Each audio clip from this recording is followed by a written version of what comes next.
தேவனுக்கு மகிமை உண்டாவதாக. ஆதியாகமம் 2ஆம் அதிகாரம் 22ஆம் வாக்கியம்.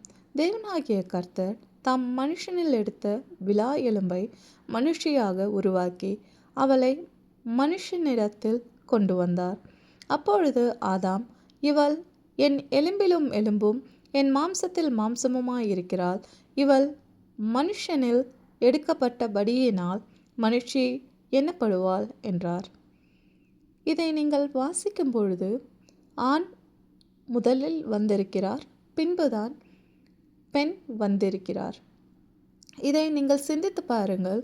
சில சமயம் திருமணங்கள் நடக்கும் பொழுது ஆண் மூத்தவராகவும் பெண் இளையராகவும் காணப்படுவதற்கு காரணம், ஆதியாகமத்திலே நாம் காண்கிறோம் ஆண் வந்த பிறகுதான் பெண் வந்திருக்கிறார் என்பது.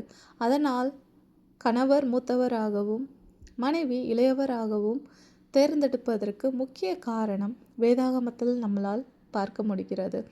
நீங்கள் ஆபிரகாமை பார்க்கும் பொழுதும் அதிலிருந்து நீங்கள் தெரிந்து கொள்வீர்கள். அதனால் நீங்கள் உங்கள் பார்ட்னரை, நீங்கள் உங்கள் துணையை தேர்ந்தெடுக்கும் பொழுது வேதாகமத்தை சிந்தித்து தேர்ந்தெடுங்கள். தேவன் தாமே உங்களை ஆசீர்வதிப்பாராக. ஆமென்.